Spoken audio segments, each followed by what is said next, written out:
Friends, आप लोग कैसे हो? मैं आशा करती हूँ कि आप लोग बहुत अच्छे होंगे और मन लगा करके पढ़ाई कर रहे होंगे।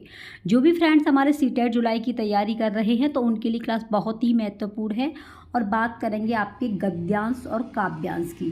जिन मित्रों की जो लैंग्वेज है वो संस्कृत है और जिन्हें डर लगता है कि हम कैसे संस्कृत के जो गद्यांश और काव्यांश को हल करेंगे, तो आप इस वीडियो के अंदर देखेंगे।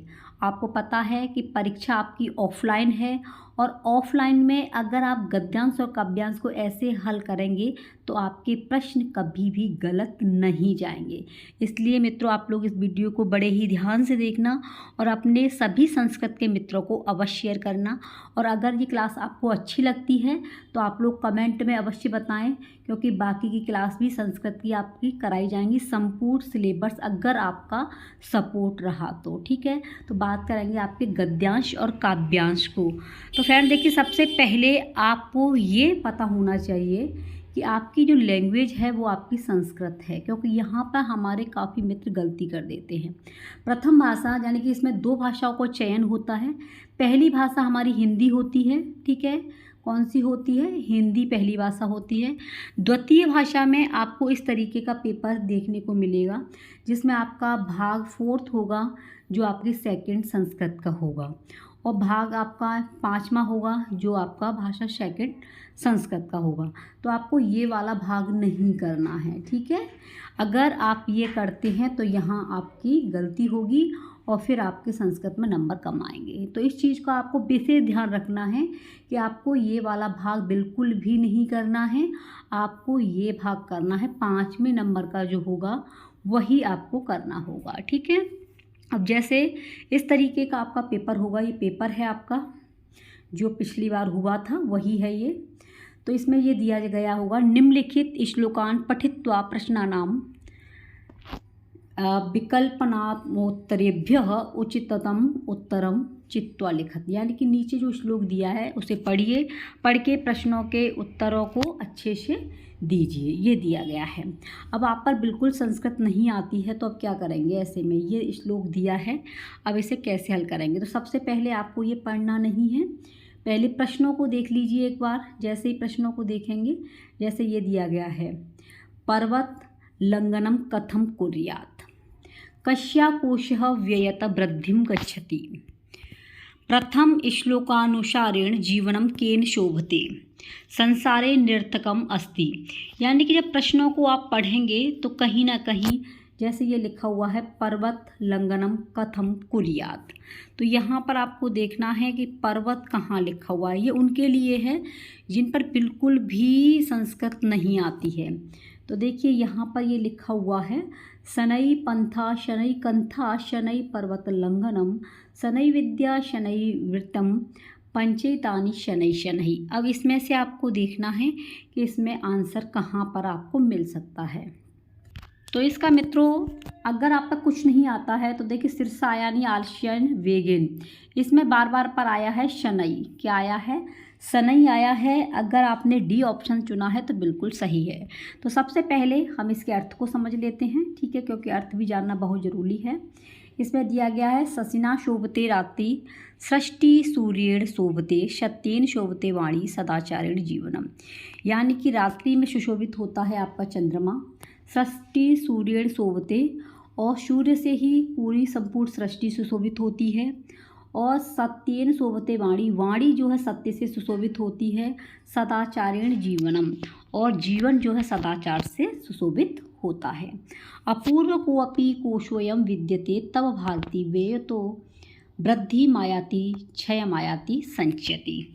तो इसका होगा आपका, इसमें लिखा हुआ है कि विद्या ही ऐसा कोश है जिसके व्यय करने से उसमें वृद्धि होती है। अपूर्व कोऽपि कोशोऽयं विद्यते तब भारती, यानी विद्या ही एक ऐसा कोश है जिसे जितना व्यय करेंगे उतना ही ये बढ़ती है। व्यय तो वृद्धि मायाति क्षय मायाति संचयात, अगर आप इसे खर्च नहीं करेंगे तो ये क्या है, क्षयमायाति संचयात। अगर आप इसे इकट्ठा करने की कोशिश करेंगे तो ये कैसी होगी, क्षय माने ख़त्म होती जाएगी। इसलिए विद्या ही एक ऐसा कोष है जिसे जितना आप लोग खर्च करेंगे उतनी ही वृद्धि होगी। अगर आप इसे इकट्ठा करने की कोशिश करेंगे तो ये क्षयमायाति यानी कि ख़त्म हो जाएगी। कहने का मतलब ये है कि आप लोग विद्या का अभ्यास करते रहिए और आप लोगों को परीक्षा भी पास हो जाएगी। नेक्स्ट दिया है शनै पंथा शनै कंथा शनै पर्वत लंघनम शनै विद्या शनै व्रत पंचतानि शनै शनै। इसमें कहा गया है, यहाँ से पहले होगा कंथा शनै लंघनम, यानी कि पर्वत को कैसे लांघना चाहिए, पर्वत को धीरे धीरे लांघना चाहिए। शनै विद्या शनैवती, यानी कि विद्या भी धीरे धीरे सीखनी चाहिए और आपका धन भी धीरे धीरे आता है और रास्ते पर भी धीरे धीरे चलना चाहिए। नेक्स्ट है यस्मिन देशे न च, तो ये जहाँ पर सम्मान प्रेम बंधुता और विद्वता न हो वहाँ पर एक दिन भी नहीं रुकना चाहिए। ठीक है, एक दिन भी नहीं रुकना। च विद्यागम कस्मिन च तत्र दिवस वशेत, एक दिन भी नहीं रुकना चाहिए। इसके अभाव में जीवन कोई मूल्य नहीं होता, बातों में ही जीवन की यथार्थता निहित है। तो ये है इसका। नेक्स्ट है विचित्रे खलु संसारे, तो विचित्रे खलु संसारे, इसमें जो है कहा गया है कि संसार में विचित्र खलु संसारे नास्ति, इस विचित्र संसार में कुछ भी निरर्थक नहीं है। प्रत्येक वस्तु का अपना अलग अलग महत्व होता है। अश्वेत चावने वीरा पारस्य वहनी खरहा, जिस तरीके से घोड़ा दौड़ लेता है उसी प्रकार से जो गधे होते हैं वो वजन ढो लेते हैं। तो सब अपनी जगह पर वीरता का काम करते हैं। तो इस संसार में कोई भी चीज़ निरर्थक नहीं है। ठीक है, ये इसका अर्थ है। समझ में नहीं आए तो एक बार और आप लोग देख सकते हैं। अब इसमें दिया गया है प्रश्न, पर्वत लंघनम कथम कुर्यात, है ना, पर्वत को कैसे लांघना चाहिए, तो फटाफट से आंसर दे देंगे शनै शनै, डी ऑप्शन। कस्या कोशः व्यय वृद्धि गच्छति, किस कोष में व्यय करने पर वृद्धि होती है ना, किस में होती है भैया, तो विद्या में होती है ना, सी ऑप्शन। प्रथम श्लोक के अनुसार जीवन कैसा सुशोभित है, तो प्रथम श्लोक के अनुसार क्या बताया था, तो प्रथम श्लोक के अनुसार जीवन देखिए ये आ गया सदाचारेण, है ना, सदाचारेण। तो यहाँ भी सदाचारेण दिखिएगा, आप लोग आंसर लगा देंगे, डी ऑप्शन। संसारे निरर्थकम क अस्ति, संसारे निरर्थक अस्ति, संसार में निरर्थक क्या है, निरर्थक जो है वो क्या है संसार में, ये पूछ रहा है। तो इसमें निरर्थक न किंचित, ये वर्ड आया था, ये देखिए यहाँ पर ये दिख रहा है, ये किंचित, नास्ति किंचित। हाँ, तो यहाँ पर आपको न किंचित दिखाई दे रहा है, तो मारो मोहर लगाओ ठप्पा, आंसर सी पक्का। नेक्स्ट है सम्मान इति पदस्य विपरीतार्थ, विपरीतार्थ मतलब होता है विलोम शब्द। सम्मान का जो विपरीत अर्थ होगा वो क्या होगा। नेक्स्ट है यत्र सम्मान प्रीत बांधवा विद्यागमश्च भवेयुः तत्र किम करणीयम, यानी कि इसमें कहा गया है जहाँ पर सम्मान प्रेम बंधुता और विद्वता न हो तो वहाँ पर क्या करना चाहिए, मध्याह्न भोजन कुर्यात, दिवस मात्रम अपि च वशेत, गृहस्य निर्माणम कुर्यात या रात्रि निवासम कुर्यात। तो इसका सही आंसर जो होगा वो है आपका, ये लाइन आई थी ना, दिवस मात्रम अपि च वशेत, बी ऑप्शन। ऐसे फ्रेंड्स आप संस्कृत के प्रश्नों को आसानी से हल कर सकते हैं। नेक्स्ट दिया गया है आपका जो है, ये तो आपका हो गया पद्यांश और इसे काव्यांश भी कहते हैं, श्लोक भी आ जाएगा। ठीक है, कुछ भी आ सकता है, तो इसे आप लोग नोट कर लेना। ये काव्यांश भी कहते हैं, इसे जो है पद्यांश भी कहते हैं, और आपका श्लोक भी इस तरीके से आ सकता है। तो प्रश्नों के आंसर आपको इसी के अंदर से देखने हैं। ठीक है, नेक्स्ट है आपका, इसमें दिया गया है गद्यांश। गद्यांश मतलब ये पूरा पढ़ करके और आपको इसके उचित उत्तर देने हैं। अब आपको बिल्कुल भी नहीं पता है कुछ भी, सबसे पहले देख लीजिए प्रश्न, कृष्ण मूर्ते कति कर्मकरा आसन, जहाँ भी कर्मकरा लिख रहा होगा वहाँ देख लीजिए, इसमें देख लीजिए कर्मकरा कहाँ लिख रहा है, तो फिर आपको पता पड़ जाएगा। ठीक है, तो यहाँ पर जब भी आप देखेंगे तो आपकी समझ में जल्दी से आ जाएगा। तो पहले मैं एक बार, जैसे ये देखा आपने, ममापि अष्टौ कर्मकरा सन्ति, तो अष्टौ आ गया। अगर आंसर में अष्टौ हो तो फटाफट से आप लगा देंगे, ये रहा अष्टौ। तो एक बार आप इसका हिंदी देख लीजिए, फिर इसका आंसर निकाल देंगे, है ना। देखिए कृष्णमूर्ति श्रीकंठ मित्रे आस्ताम, यानी कृष्णमूर्ति और श्रीकंठ ये दो मित्र थे। श्रीकंठस्य पिता समृद्धास्ति श्रीकंठ के जो पिता थे वो धनवान थे। अतः तस्य भवने सर्वविधानि सुख साधनानि आसन्। अतः उसके भवन में सभी सुख सुविधाएं थीं। तस्मिन् विशाले भवने ४४ स्तंभा आसन्। उसके भवन में जो थे कितने, उसके भवन में 40 स्तंभ माने खंबे थे। तस्य 18 प्रकाष्ठेषु 50 गवाक्षा। उसके में 18 प्रकाष्ठेषु यानी कि 40 स्तंभ थे और 18 द्वार थे। 50 जो गाय वगैरह बनती हैं वो थे।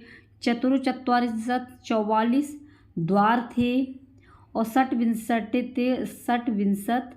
विद्युतीय व्यंजनी 26 इनके व्यंजन थे यानी पंखे वगैरह थे। तो इतने साधन थे। तत्र 10 सेवका निरंतर कार्यं कुर्वन्ति। वहाँ 10 सेवक निरंतर कार्य करते थे। यहाँ पर देखिए 18 प्रकाष्ठेषु 18 महल थे। ठीक है, ये खंबे थे, ये महल थे। 50 गाँव के बंधने वाले जो मकान होते हैं वो थे और 44 द्वार थे। 26 बिजलियों के जो व्यंजन होते हैं पंखे थे और 10 सेवक थे जो निरंतर रोजाना काम करते थे। परम कृष्ण मूर्ति माता पिता च निर्धनो कृष्ण दंपति। परंतु जो कृष्ण मूर्ति था उनके माता पिता बहुत ही गरीब थे, दंपति थे। तस्य गृहम आडंबरहीन साधारणश्च आसीत्। उसके घर में कोई भी आडंबर नहीं था, साधारण सा था। एकदा श्रीकंठ मित्रेण सह प्रातः 9 वादने तस्य गृहम आगच्छत्। एक दिन श्रीकंठ मित्र के साथ प्रातः 9 बजे उसके घर आ गया। तत्र कृष्णमूर्ति तस्य माता पिता च स्वशक्त्या श्रीकंठस्य आतिथ्यम अकुर्वन्। तत्र माने वहाँ कृष्णमूर्ति उसके माता पिता ने श्रीकंठ के अतिथि सत्कार किया। एतदृष्ट्या श्रीकंठ अकथयत मित्र। यह देख करके श्रीकंठ मित्र से बोला, तब गृहे एकोऽपि भृत्य नास्ति। तुम्हारे घर पर कोई भी सेवक नहीं है। मया सत्कारस्य भवतां बहु कष्ट जातम। मेरे सत्कार के लिए आपको बहुत ही कष्ट उठाना पड़ा। मम गृहे तु कर्मकरा सन्ति। मेरे घर तो बहुत सारे कर्मचारी हैं।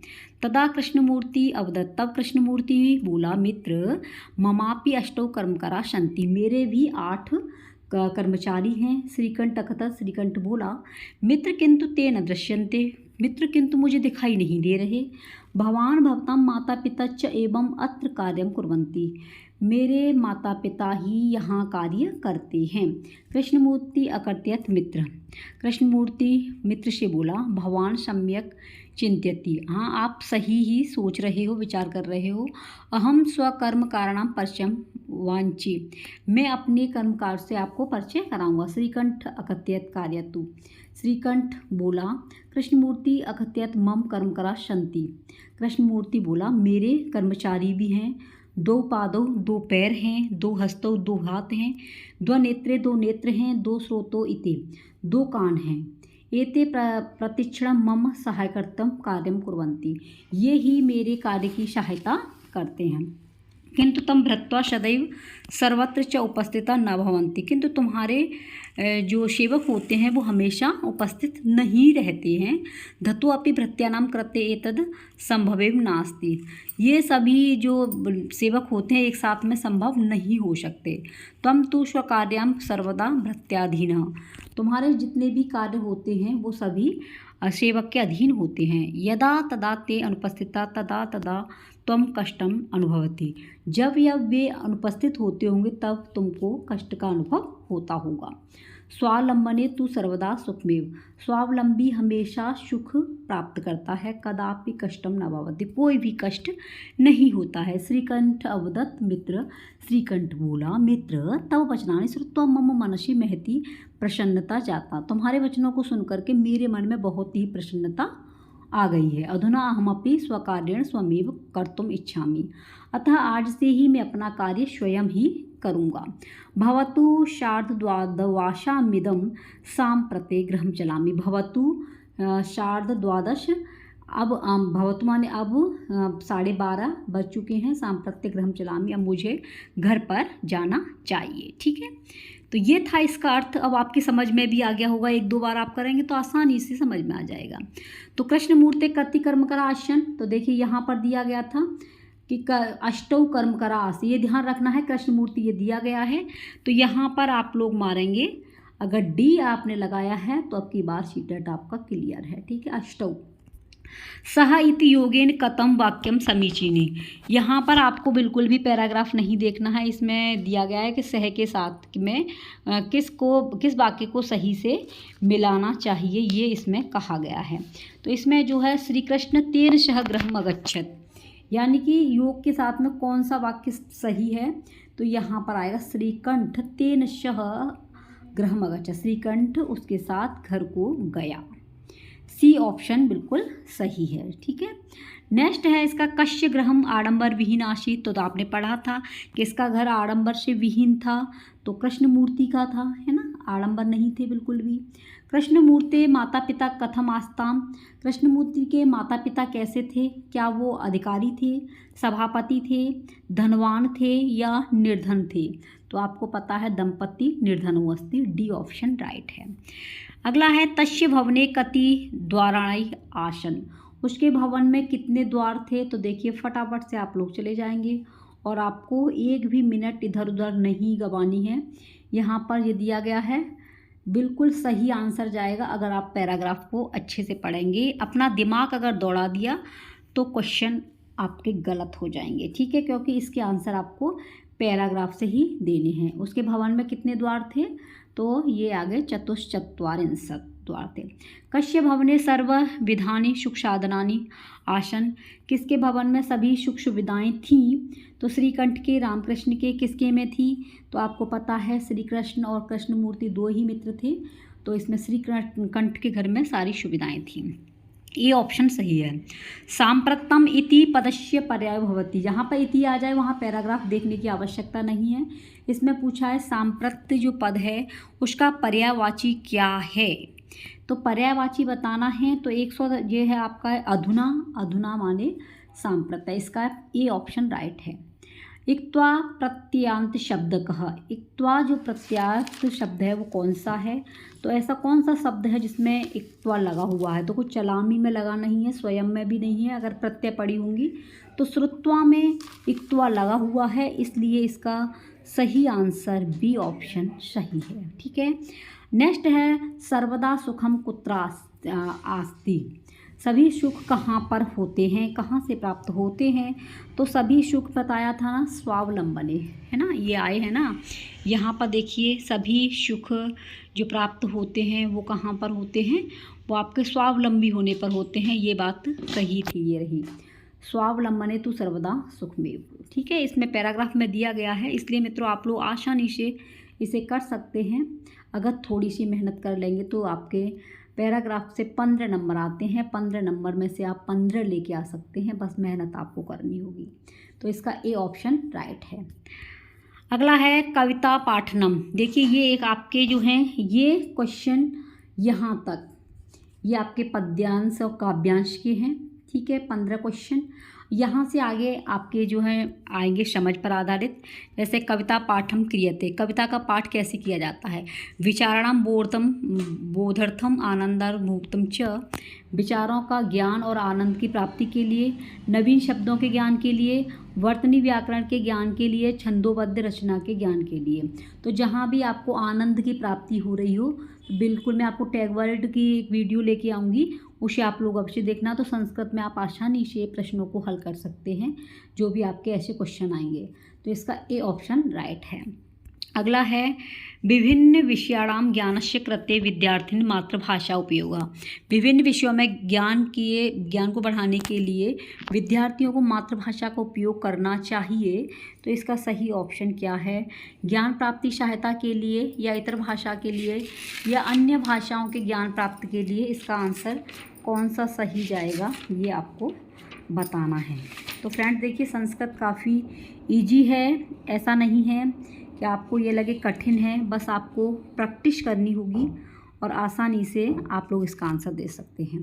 तो ज्ञान प्राप्ति की सहायता के लिए जो है मातृभाषा का उपयोग करना चाहिए, ए ऑप्शन राइट है, ठीक है। तो अगर ये क्लास आपको कैसी लगती है आप लोग कमेंट में अवश्य बताएं। फ्रेंड्स अगर आपका प्यार और सपोर्ट मिलेगा तो मैं आपको संस्कृत का संपूर्ण सिलेबस और आपके गद्यांश और पद्यांश को चुटकियों में आप लोग कर पाएंगे।